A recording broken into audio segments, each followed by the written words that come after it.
할렐루야. 오늘 예배 오신 여러분들을 환영하고 축복합니다. 한번 같이 인사하실까요? 옆에 분들, 앞에 분들, 뒤에 분들에게 인사 한번 하시겠습니다. 참 잘 오셨습니다. 이렇게 인사하시겠습니다. 잘 오셨습니다. 한 번 더 인사하시겠습니다. 다음 주가 우리 기쁜 성탄인데 메리 크리스마스는 다음 주에 하고 미리 크리스마스 이렇게 한번 인사하시겠어요? 미리 크리스마스. 예, 미리 크리스마스. 예, 환영합니다. 미리미리 매일매일이 우리 크리스마스의 기쁨입니다. 오늘 저는 하나님의 열심히 이루십니다 라는 제목으로 하나님 말씀 증거해 보려고 합니다. 2010년 8월 3일에 칠레 북부 코피아포 지역에 구리를 캐는 산호세 광산이 매몰되는 사고가 있었습니다. 이 사고로 인해서 저희 광산 밑에서 일하는 33명의 광부들이 지하 700m 그 공간에 갇히게 된 거예요. 매몰되게 된 거예요. 다행히 감사하게도 이분들이 낌새를 눈치채고 낌새를 알아채고 임시 대피소로 이동했기에 33명의 광부들이 무사할 수 있었다고 합니다. 그런데 문제는 지금부터죠. 임시 대피소에 도착해서 살펴보니까 그들이 가진 거라고는 10명의 광부들이 이틀을 버틸 수 있는 조금의 소량의 식량이 있었을 뿐이고, 그리고 칠흑 같은 어둠 속에서 버틸 수 있도록 도와주는 헤드라이트가 있었을 뿐입니다. 온도는 90도에 육박하고요, 습도는 95%에 다다랐다고 하니까 칠흑 같은 어둠 속에 갇힌 상태라고 할 수가 있겠습니다. 여러분들이라면 그런 상황에 처했을 때 어떻게 반응하시겠습니까? 그래도 함께 살자고 그렇게 얘기해 주는 사람이 있고, 힘 좀 내자고 이렇게 얘기해 주는 사람이 있어서 이 33명의 광부들이 열심을 내어 생존 의지를 갖기 시작합니다. 며칠이 지나갑니다. 10명의 광부들이 버틸 수 있는 이틀의 식량밖에 없었기 때문에 크래커, 소량의 우유, 치즈 이런 것으로 버텨야만 했는데, 점점점 시간이 지나가면 지나갈수록 불안해지기 시작하는 거예요. 자신들이 처한 현실의 지금 상황은 너무나 절망적이고 칠흑 같은데, 가졌던 소망이 시간이 지남에 따라 점점 사라지는 것 같습니다. 그때 함께 갇혀 있었던 일부의 광부들은 이렇게 얘기하기 시작합니다. 이제 우리는 죽는가 보다. 어차피 죽는 거 우리가 죽었다고 생각을 하고 겸허하게 죽음을 받아들이십시다. 이렇게 얘기하기 시작했다고 합니다. 소수의 광부들이 화를 내면서 아니라고, 우리는 살 수 있다고, 우리는 구조될 수 있을 거라고, 희망을 놓지 말자고 이렇게 격려하면서 버텨갔습니다. 그런데 인간의 의지가 아무리 강한다 한들 그와 같은 칠흑과 같은 절망적인 상황 속에서 며칠을 버티실 수가 있겠습니까? 몇 주일을 버티실 수가 있겠습니까? 모두 다 지쳐가기 시작합니다. 모두가 다 인생의 생존의 소망을 내려놓기 시작합니다. 그렇게 절망의 나락으로 빠져가는 어느 날, 매몰 17일째 둔탁한 기계음이 들리기 시작합니다. 지상에서부터 지하 700m까지 이들을 구조하기 위한 작업이 이미 시작됐고, 이들이 살아있는지 궁금했던 이들이 조그만 드릴을 뚫어서 이들의 생존 여부를 확인하고 싶었던 거예요. 이때 모든 소망의 희망의 끈을 놓았던 이 광부들에게 희망의 소리로 들렸을 것이 분명합니다. 그 기계음 말입니다. 그 드릴 소리 말입니다. 아마 이 사람들이 그 전에 자신들의 인생을 살면서 한 번도 들어보지 못했던, 기쁜 소식을 아무리 많이 들어봤다 하더라도 그와 같은 기쁜 소리가 있었을까요? 우리는 이런 기쁜 소리를 복음이라고 얘기하기도 하지 않습니까? 기계음, 드릴음이 복음이 되었을 것입니다. 사람들이 희망을 갖기 시작합니다. 감사하게도 그렇게 뚫린 드릴로 인하여서 조그마한 파이프에 쪽지가 전달된 것이죠. 살아있냐고 말입니다. 살아있냐고 전달된 거예요. 기쁜 나머지 리플라이를 해야 되겠죠. 33명 모두 생존해 있습니다. 지상에서 난리가 났습니다. 여러분, 이 일이 불과 12년 전의 일이니까 여러분들 뉴스를 기억하시는 분들이 계실 거예요. 사람들이 희망을 갖기 시작합니다. 지상에 있는 사람들이 어떻게든 구해야 된다고 서로 격려하기 시작합니다. 세계 각국의 많은 전문가들을 파송을 합니다. 그래서 칠레로 모이게 되었고, 이제 전문가들의 고민이 시작된 거예요. 이 사람들을 어떻게 건져낼 수 있을까? 한편 700m 지하에 있던 33명의 광부들은 지상에서 오는 구조의 노력이 없으면 살 길이 없잖아요. 자기들이 700m 지하에서 어떻게 노력해서 올라갈 수가 있겠습니까? 그런데 감사하게도 지상에서 빛이 내려온 것과 마찬가지 일이 벌어졌으니까 이제 다 끝났다, 모두가 이제 구조될 일만 남았다라고 생각을 하고 있었던 것이죠. 그런데 구조팀의 전문가들의 의견을 보니까 이게 당장 그렇게 할 수 있는 일이 아니었던 거예요. 큰 드릴로 뚫고 들어가다 보면 33명이 매몰되어 있는 곳이 금방 다시 매몰되어 버릴 수가 있기 때문에 이들을 최대한 구조하는 데 목적을 두고 조심스럽게 구조하기로 합니다. 그래서 시간이 더딜 수밖에 없었어요. 희망을 품었던 사람들이 얼마나 더 버텨야 되는지는 모르겠지만 그래도 자신들을 위한 구조 작업이 시작되었다라는 믿음이 있고 확인이 있었기 때문에 계속해서 기다리기로 합니다. 살아야 되잖아요. 계속 연명을 해야 되잖아요.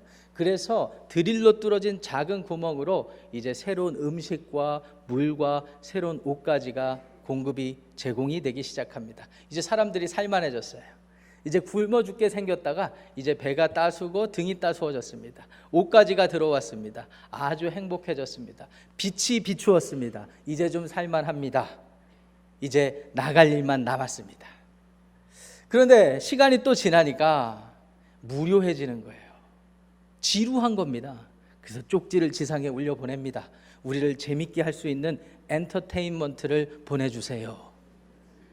지상의 사람들이 고민합니다. 그래서 소형 영사기를 어떤 방식으로 해서 파이프를 통해서 내려보냅니다. 이제 광부들이 소형 영사기를 통해서 영화를 함께 보면서 무료함을 달래기도 하고 또 지상에서 일어나는 뉴스를 소형 영사기로 시청하기 시작합니다.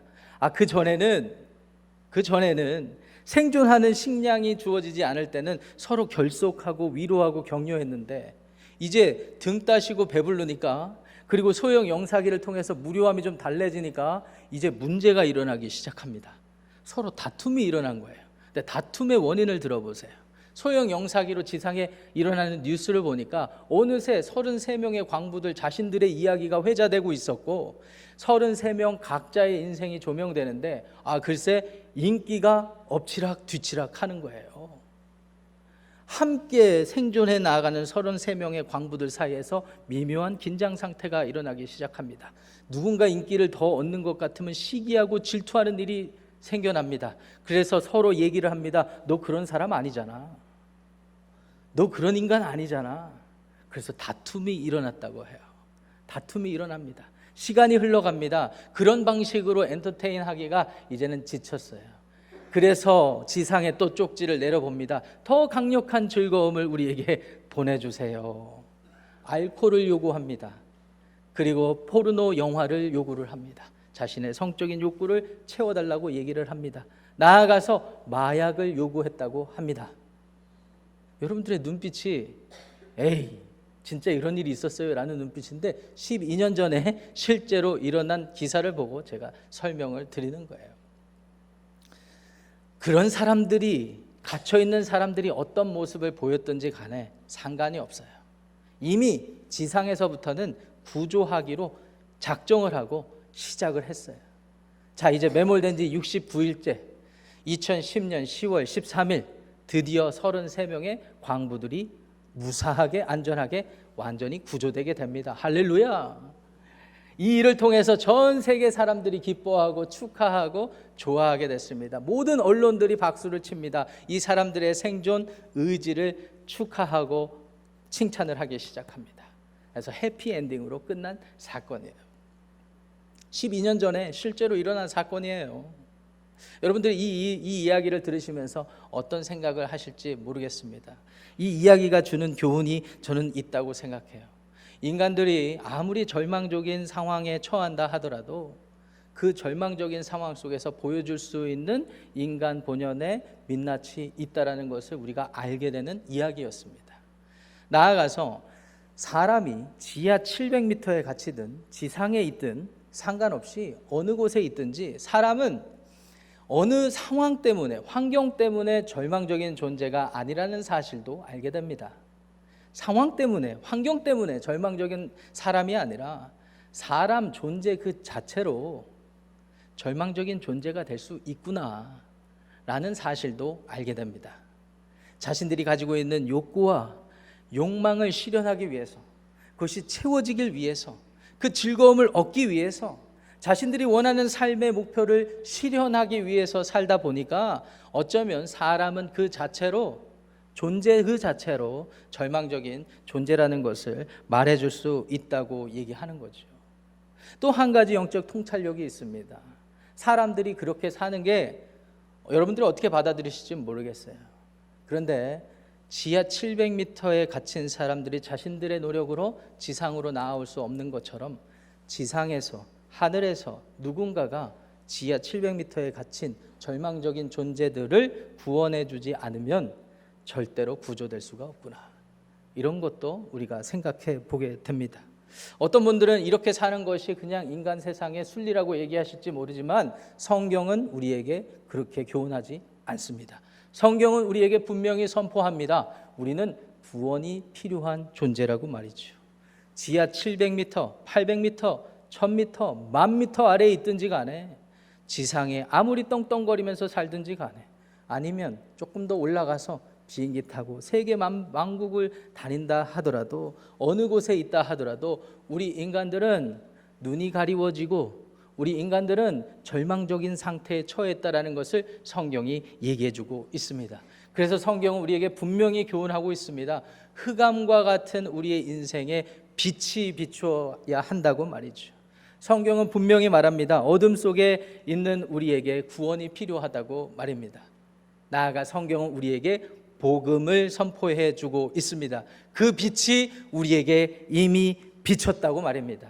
하나님의 아들 예수 그리스도께서 인간으로 이 땅에 오셔서 인간들이 스스로 절망적인 상태, 지하 700m에서 지상으로 절대 올라갈 수 없는 것과 같은 무능력한 상태에 갇힌 이 인간들을 위해서 인간으로 오셔서 인간의 모든 죄짐을 지시고 십자가에 달려 죽으시고, 죽으신 지 3일 만에 부활하시고 하나님 우편으로 승천하셔서 이 사실을 자신의 결과로 여기는 사람들, 예수 그리스도를 영접하고 내가 빛의 자녀의 삶을 살겠다고 작정한 사람들, 예수님이 비추신 빛을 증거하면서 살겠다고 약속한 사람들의 삶을 지하 700m와 같은 칠흑 같은 절망적인 인생에 두시지 아니하고 영생으로 끌어주신다고 선포하고 있습니다. 사랑하는 지구촌교회 성도 여러분, 여러분들의 삶의 상태가 몇 미터에 있는지 모르겠어요.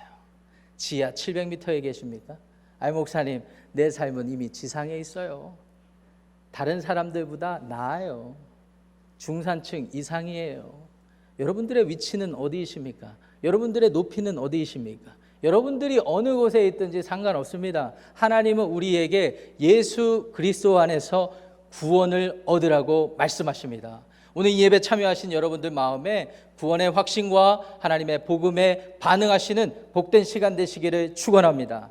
오늘 여러분들과 저가 함께 읽으신 이사야서 9장 본문 1절 말씀을 보실게요.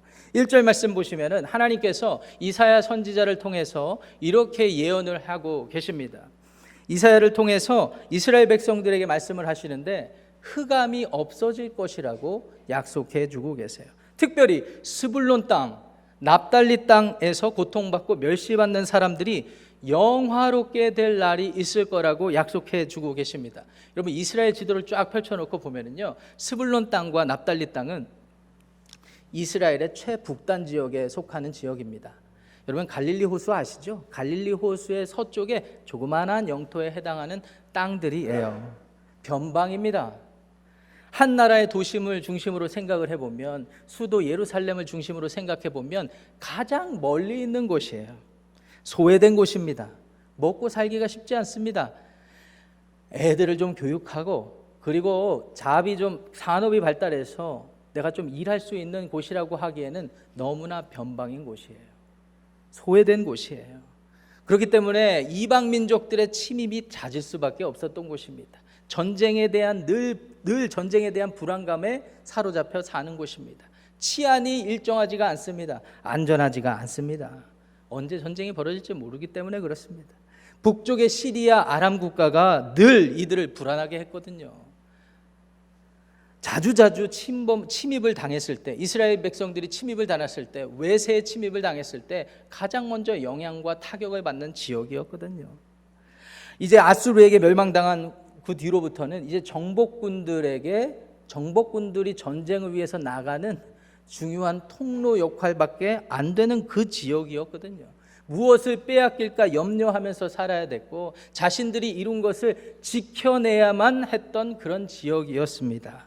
이렇게 늘 고통과 힘든 시간들을 보내왔던 사람들에게 하나님께서 이사야 선지자를 통해서 복된 소식을 전해주신 것이죠. 그 지역이 영화롭게 될 것이라고 말입니다. 2절 말씀을 보니까 하나님께서 하실 이 일이, 구원의 일이 큰 빛을 통해서 이루실 거라고 말씀하십니다. 3절 4절 말씀 보세요. 그 빛이 비추는 날에는 그 어떤 나라보다 이스라엘이라는 나라가 창성해질 거라고 말씀도 해주고 계십니다. 그리고 그날에는 그 지역에 큰 기쁨과 즐거움이 있을 거라고 말씀하고 계십니다. 더 이상 강대국들, 이방민족들, 그리고 심지어 이스라엘이라는 나라 영토 안에서 다른 부족들, 민족들로부터, 지파들로부터 무시당하지 않을 거라고 말씀하세요. 더 이상 강대국들이 지어주는 멍에 채찍에 시달리지 않을 거라고 말씀하십니다. 나아가서 5절 말씀 보시면은 그 자신들을 압제하고 핍박했던 모든 이방 강대국들을 하나님이 그날에, 아니 언젠가 심판하실 거라고 약속해 주십니다. 이 얼마나 복된 소식이 되겠습니까? 그렇다면 이 모든 일이 어떻게 이루어지게 될까요? 이스라엘 사람들이 생각할 때, 하나님께서 우리 민족들을 선택하시고 지금까지 인도해 주셨던 방식대로 옛날에 모세 때 그랬던 것처럼 바다를 쫙 갈라서 하나님이 인간들이 절대 상상하지 못하는 초자연적인 모습으로, 기적으로 우리를 구원해 주시겠구나라는 기대가 있었을지 모르겠습니다. 엘리야 때 하나님께서, 엘리야 선지자가 활동할 때 하늘문을 여시고 불을 내려주셔서 역사하셨던 방식으로, 초자연적인 방식으로 우리 민족과 우리를 이렇게 구원하실 수도 있겠다라는 생각을 했을지 모르겠습니다. 하늘, 땅, 바다 모든 것을 주관하시는 하나님께서 우리를 그렇게 구원해 주시겠구나라는 기대를 했을지 모르겠습니다. 그런데 하나님께서는 엉뚱하게도 한 아기를 통해서 이 일을 이루시겠다고 약속하고 계신 거예요. 그 아기는 바로 다윗의 후손으로부터 난다고 얘기하셨습니다. 이스라엘 유대민족에게서 태어날 거라고 말씀하셨습니다. 그가 자라면은 인간들이, 이스라엘 사람들이 그동안 역사에서 경험했던 그 어떤 강대국의 절대 권력자보다도 더 권위 있고 능력 있는 모습일 거라고 말씀하고 계셔요. 6절 말씀 보실까요? 6절 상반절에 이렇게 말씀하셨습니다. 이는 한 아기가 우리에게 낳고 한 아들을 우리에게 주신 바 되었는데 그의 어깨에는 정사를 메었고. 이어서 이 아기가 누구인지 분명히 말씀해 주고 계십니다. 이 아기는 기묘한 자라고 얘기합니다. 왜냐하면 놀라운 방식으로 태어날 것이기 때문입니다. 사람들이 지금까지 살면서 한 번도 경험해 보지 못하는 기묘한 방식으로 태어날 것입니다. 이 아이는 모사가 될 것입니다. 세상에 그 어느 누구도 이분의 지혜를 따라오지 못할 것이거든요. 세상에서 지치고 힘들고 좌절한 모든 사람들, 그래서 어떻게 살아야 될지 막막한 스불론 납달리 땅 사람들에게, 아니 이 세상에 존재하는 모든 사람들에게 어떻게 살아야 되는지 살 길을 가르쳐주고도 남을 만한 모사가 되실 것이거든요. 그리고 그분이 이 땅에 오셨을 때, 태어났을 때 그분이 자라서 하시는 일들을 보면 이 일은 전능하신 하나님이 아니고서는 할 일이 아닌 일들을 이분이 하실 것이거든요. 전능하신 하나님과 같을 것이거든요. 그리고 이분이 오시면 말씀으로 세상을 창조하신 이의 모습으로 죽은 사람도 살려낼 정도와 같은 그런 일들을 하실 것이거든요. 비록 우리 눈에는 우리와 성정이 같은 사람처럼 보일지 몰라도 사실 그분이 하시는 일, 그분이 전해주시는 지혜의 말들을 잘 듣고 생각을 해보면 이분이야말로 영원히 존재하시는, 영존하시는 하나님 아버지가 될 것이 분명하시거든요. 무엇보다도 이분이 이 땅에 오시면 그동안의 이스라엘 백성들, 스불론 납달리 땅에 살던 사람들이 경험해왔던 이 세상을 쥐락펴락했던 절대 권력자의 모습과 완전히 다른 모습으로 오셔서 권력이 있지만 평화로운 모습으로 통치하실 것이거든요. 평강의 왕으로 오실 것이거든요. 그래서 6절 하반절 말씀 보세요. 이렇게 이사야를 통해서 말씀하시는 거예요. 그의 이름은 기묘자라, 모사라, 전능하신 하나님이라, 영존하시는 아버지시라, 평강의 왕이라. 어떻게 똑 떨어지게 오늘 찬양대가 그 찬양을 전해주시는지 모르겠습니다. 센스가 100점이십니다. 다윗의 자손으로 오실 이분을 통해서 그동안 세상에서는 볼 수 없었던 정의와 공평의 방식이 분명히 이루어진다고도 덧붙여 주고 계십니다. 그로 말미암아 주권과 평화가 우리 눈에 환하게 나타날 것입니다. 7절 상반절 보세요. 7절 상반절 이렇게 되어 있습니다. 그 정사와 평강의 더함이 무궁하며 또 다윗의 왕자와 그의 나라에 군림하며 그 나라를 굳게 세우고 지금 이후로 영원히 정의와 공의로 그것을 보존하실 것이라. 아멘. 자, 여러분들이라면 이 예언의 메시지를 듣고 지금부터 어떻게 살아야 될 거라고 생각하십니까? 자, 이제부터 유대민족들의 눈빛이 달라집니다. 이 예언의 말씀을 들은 소수의 사람들이 반응하기 시작합니다. 이제부터는 이 사람들이 하는 일이라고는 이 아기가 어떻게 어디서 태어날지 집중하기 시작하는 거예요. 우리 시대 말로 하면 산부인과를 지지기 시작합니다. 아기가 태어나면 아기 울음소리만 들리면 이 아기가 태어난 거 아니야? 이 아기가 태어난 거 아니야? 우리에게 복음이 있는 거 아니야? 하나님이 약속하셨으니까, 하나님이 복을 주실 거라고 약속하셨으니까, 우리를 구원해 주실 거라고 약속하셨으니까 어떤 일만 나면 이게 그거 아니야? 이게 이거 아니야? 예수님 오시는 거 아니야? 우리 집이 부자가 되는 거 아니야? 하나님이 약속하셨으니까. 뭐 이런 식의 반응을 보이기 시작했습니다. 근데 여러분 잘 아시잖아요. 사람이 한계가 있지, 그리고 과학 문명이 그렇게 발달하지도 않은 시기에 어떻게 모든 아기들을 다 물색하고 해서 찾아낼 수 있겠습니까? 그래서 방법을 바꾸기 시작합니다. 다윗의 후손에게서 나는 아이에게만 집중하기 시작합니다. 과거의 영광을 생각해 보면 일이 쉬웠을지 몰라요. 다윗의 자손이 왕실에 있잖아요. 그리고 왕실에서 태어난 아기들 추적하면 금방 쉽잖아요. 그런데 이제 시대의 어려움을 겪고 외세의 침략을 받고 나라가 멸망한 시점에 뿔뿔이 흩어져서 다윗의 후손이 어디에서 태어날지도 모르겠습니다. 어디에 숨어 있는지도 모르겠습니다. 심지어 다윗의 후손을 찾아서 그 아이가 태어난다 하더라도 여러분 잘 아시잖아요. 인간의 상식으로 생각해 보세요. 아기가 태어나자마자 자기 두 발로 걷기 시작하고 미역국도 안 먹고 금세 왕좌에 앉으면서 가운을 입고 절대 권력자의 모습을 보일 수 있겠습니까? 시간이 지남에 따라 사람들이 포기하기 시작합니다. 인생에 자신들이 처한 환경과 상황을 보니까 가정에서, 일터에서, 직장에서 절망하고 경쟁하면서 이리 치이고 저리 치이고 마음의 소망은 가져본 적이 있는데 한 번도 이 일들이 일어날 좋은 사인을 발견하지 못하니까 아기를 찾는 일, 다윗의 후손 안에서 찾는 일, 심지어 기대하고 소망하는 그런 믿음도 다 내려놓기 시작하는 겁니다. 이제부터는 연명하는 일이 삶의 목적이 된 거예요. 하나님을 믿어도 종교적으로 인식하기 시작합니다. 그러던 어느 날 이들에게 이 아기가 그 아기인가라는 생각하게 하는 일이 발생을 하죠. 알렉산더 대왕이 금방 단명해서 죽고 알렉산더 대왕의 왕권을 잇는 네 왕조가 시작을 하게 되는데 그 왕조 중에 하나가 셀루쿠스 왕조예요. 셀루쿠스 왕조의 안티오쿠스 4세가 글쎄 이스라엘을 도발합니다. 그래서 이스라엘 침범해서 예루살렘 성전을 완전히 욕보인 거예요. 사람들이 열받았어요. 그래도 내가 내 인생줄을 내려놨는데 하나님은 내가 믿고 있는데 감히 이런 일을 해? 그때 앞장서는 리더가 등장을 하는데 한 사람 한 가문 하스몬 왕조에서 그 일이 일어난 거예요. 이 사람의 활약으로 인해서 사람들이 반응하기 시작하고 예루살렘을 금방 수복하는 일이 발생합니다. 그때부터 사람들이 이것을 기념해서 지키자. 그래서 봉헌, 헌물이라는 뜻의 하누카 내일부터 시작하죠. 9일 동안 유대민족의 역사에서 그 절기를 지켜왔던 거예요. 근데 여러분 잘 아시죠? 하스본 왕조에서 시작된 그 혁명도 그 아기가 아니었어요. 우리는 알아요. 왜 그렇습니까? 금방 로마 제국이 들어왔거든요. 로마 황제가 정권을 잡았거든요. 로마라는 나라의 압제를 받기 시작했거든요.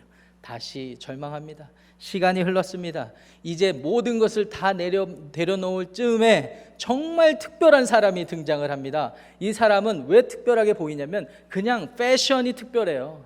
낙타 털로 옷을 입은 사람이에요. 먹는 거 보니까 미식가 스타일은 아니에요. 메뚜기를 먹고 꿀을 막 먹기 시작을 합니다. 말하는 걸 들어보니까 굉장히 터프해요. 회개하라고 얘기를 하고 강 주변에서 거의 살면서 사람들에게, 회개하는 사람들에게 침례를 베풀기 시작합니다. 사람들이 소망을 다시 갖기 시작합니다. 이 아기가 그 아기인가 보다. 침례 요한이죠. 이 사람의 이름은 침례 요한입니다. 침례 요한이 분명히 밝힙니다. 저는 아닙니다. 그 아기가 오시는 것을 준비할 사람입니다. 이 일이 어떻게 이루어졌을까요? 이제 이스라엘 변방의 북단 갈릴리 지역 가버나움이라는 마을에 곧 침례 요한의 메시지 이후에 일어나는 한 사람이 등장을 하게 됩니다. 마태의 증언을 들어보시겠습니다. 우리 마태복음 4장 12절 16절인데요. 우리 화면을 보시고 한 목소리로 읽어보시겠습니다. 시작. 예수께서 요한이 잡혔음을 들으시고 갈릴리로 물러가셨다가 나사렛을 떠나 스불론과 납달리 지경 이는 선지자 이사야를 통하여 하신 말씀을 이루려 하심이라. 일러스되 스불론 땅과 납달리 땅과 요단강 저편 해변길과 이방의 갈릴리여 흑암에 앉은 백성이 큰 빛을 보았고 사망의 땅과 그늘에 앉은 자들에게 빛이 빛이었도다 하였느니라. 아멘. 하나님이 아기를 보내어 하실 일이 있었는데 스불론 땅과 납달리 땅에 비참하게 변방에서 소외돼서 인생의 모든 희망줄을 놓은 사람들에게 약속해 주셨는데 700~800년의 시간 동안 아무런 액션이 없었는 것처럼 보였는데 이제 그 일이 예수라 이름하는 한 사람을 통해서 일어난 것입니다. 예수라는 사람을 통해서 일어난 것입니다. 그런 관점에서 이 사람이 하는 말을 들어보고 이 사람이 하는 일을 보니까 분명 특별한 존재예요. 3년 동안 공생의 시간을 통해서 사역을 했는데 그동안에 사람들이 해결받고 싶은 이야기를 가지고 이분 앞에 나가면 전부 다 해결을 받는 거예요. 왜냐하면 이분이야말로 천국 복음을 제대로 설명해 주시는 분이셨거든요. 누가 봐도 모사 그 자체였습니다. 이 세상에 그 어떤 학원을 다니고 그 어떤 아이빌리그의 대학교를 나와도 알 수 없는 게 사람의 인생인데 이분을 만나보니까 이분이야말로 모사예요. 삶을 살 수 있는, 제대로 살 수 있는 지혜의 길을 말씀해 주시더란 말입니다. 그리고 거기서 그치는 게 아니라 이분이 하시는 일이 사람들을 치유하기 시작하십니다. 병든 사람들, 혈류병 앓고 있던 사람들, 문둥병자들 다 불러 모아서 치료하시기 시작을 합니다. 심지어 죽었던 나사로조차도 무덤에서 불러서 살리시는 분이 이분이었어요. 분명 전능하신 하나님이셨습니다. 분명 전능하신 하나님이셨어요. 사람들이 아니 이 아기가 그 아기가 분명한 것 같은데 왜 우리가 이걸 몰랐지? 나중에 얘기를 들어봤더니 갈릴리 나사렛 내가 사는 동네 사람인 거예요. 그 아버지도 알고 그 어머니도 아는데 말입니다. 의심하기 시작합니다. 그런데 영적인 눈이 열린 사람들은 압니다. 어머니 마리아를 통하여서 동정녀를 통하여서 잉태되었다고, 그래서 기묘한 방식으로 태어나셨다라고. 그때 사람들이 무릎을 치면서 얘기하기 시작합니다. 기묘자구나. 이분이 기묘자구나. 이제 이분이 3년 사역을 마치시고 많은 사람들의 죄짐을 위해서 십자가를 지셨습니다. 실망한 사람들도 있었어요. 그리고 이 일이 어떤 일인지 모르겠는 거예요. 그런데 이분이 묵묵히 십자가를 짊어지시고 죽으시고 3일 만에 다시 부활하신 것 아니겠습니까? 부활하셔서 자신을 따르고 믿었던 사람들한테 다 보이신 다음에 이제 하나님 나라 우편에 가서 내가 성령을 보내줄 거다. 하나님의 영 성령님을 보내줄 거다. 걱정하지 말아라. 이렇게 얘기해 주시는 것 아니겠습니까?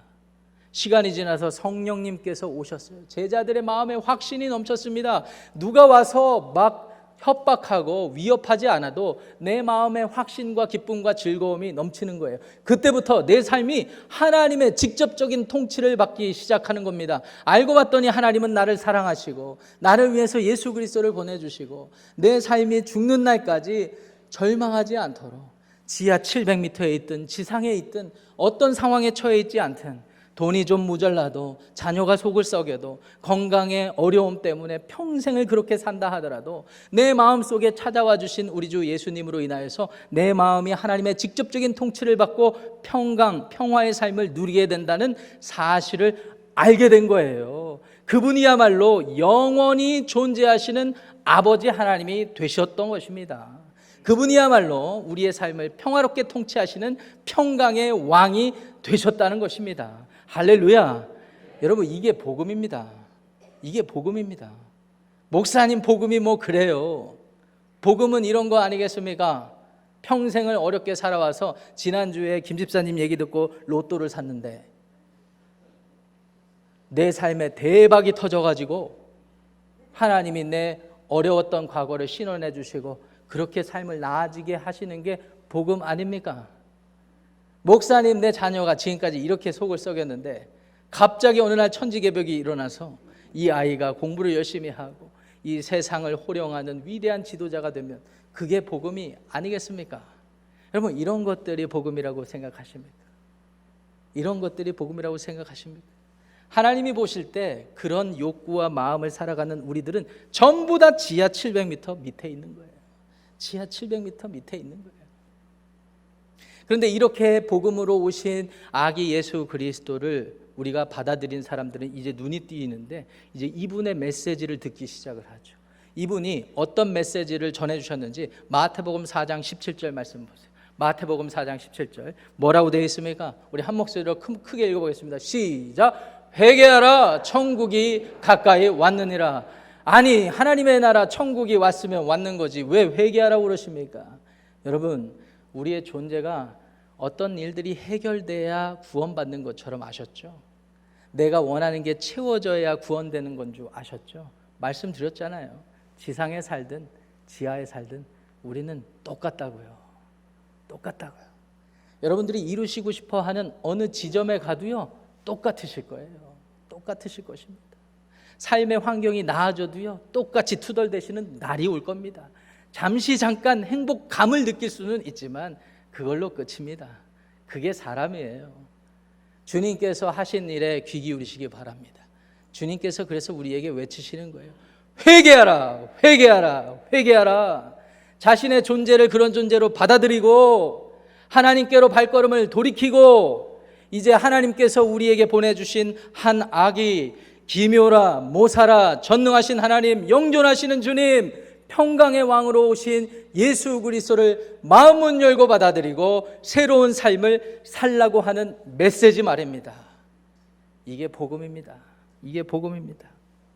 사랑하는 성도 여러분, 여러분도 오늘 말씀에 이 복음에 어떻게 반응하시겠어요?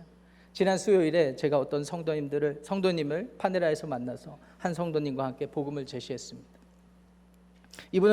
이분은 어려서부터 미션 스쿨에 다니면서 복음에 익숙했던 분이에요. 그런데 믿어지지가 않아요. 믿어지지가 않습니다. 복음을 설명했습니다. 그 복음이 내 것이 아닌 이상 믿어지지가 않는 거예요. 예수라는 사람이 존재했고 예수라는 사람이 그런 분이고 기적을 베풀었다고 말하고 성경에 증거가 있고 우리는 그것을 근거해서 믿는데 그것을 믿는 사람들이 아무리 많아도 나한테는 무슨 소용이 있겠습니까? 제가 느껴질 때 지하 700m 밑에서 힘들어 하신다는 느낌을 받았습니다. 근데 우리 가운데 사실로 오신 한 아기 예수님은요, 그 사실을 마음문을 열고 용기를 내어서 받아들이는 사람들의 삶에 들어가셔서 그 사람의 마음과 삶에 함께 거하시면서 그 삶을 평화롭고 영원히 통치하실 것을 약속해 주시는 거예요. 오늘 혹시 이 예배 자리에 이와 같은 마음에 어려움이 있는 분들 계십니까? 인생을 많이 오랫동안 살아왔는데 노력하며 살아왔는데 계속해서 실수하고 실패해서 여기까지 왔다고 생각하는 분 계십니까? 내 인생은 목사님 변방과 같아요. 사람들이 신경 쓰지 않아요. 나이 먹었다고 이제 뒷방 늙은이 취급합니다. 자녀들도 돌아보지 않아요. 목사님도 전화 안 하잖아. 셀 리더도 찾아오지도 않고. 일주일 전에 갔는데 똑같은 말씀하세요. 목사님, 자녀 때문에 내가 좀 열심히 살아봤는데 자녀들이 나를 배신했어요. 배신감을 느낍니다. 열심히 내 삶을 성공해 보려고 여기까지 재물을 가졌는데 자녀들이 재물 때문에 싸웁니다. 여러분 마음이 어떠십니까? 여러분들이 어떤 복음을 기다려 오셨습니까? 한 가지 분명한 사실은 우리들이 아무리 노력하고 열심을 내어도 그 일들을 극복할 수 없다라는 사실입니다. 그런데 이사야에게 해주셨던 하나님의 말씀을 들어보세요. 7절 하반절 말씀입니다. 우리 이 말씀 중요하니까 크게 한 목소리로 읽어보겠습니다. 시작. 만군의 여호와의 열심히 이를 이루시리라. 우리의 노력이 아닌, 우리의 열심이 아닌 하나님의 열심이 이루어지는 것입니다. 하나님의 열심이 어떻게 이루어졌어요? 한 아기가 성탄을 하면서 이루어진 거예요. 예수님이 이 세상에 아기로 태어난 사건은 하나님의 열심의 증거라는 사실을 믿으시기 바랍니다. 오늘 이 예배 가운데 마음을 열고 내 절망적인 상태에서 구원을 얻기 원하시는 분은 마음을 활짝 열고 예수님 내 마음에 오십시오. 예수님과 함께 영원히 살길 원합니다. 고백하시기를 바랍니다. 예수님을 영접하신 사람 중에 이런 일 저런 일 겪으면서 변방으로 밀려나가거나 지하 700m에 있다고 생각하는 분들 용기를 내십시오. 성령님을 의지하면서 기도하시기 바랍니다. 무릎 꿇고 하나님께 도움을 요청하십시오. 성령께서 여러분들의 삶을 평화롭게 평안하게 인도하실 줄 믿습니다. 기도하겠습니다.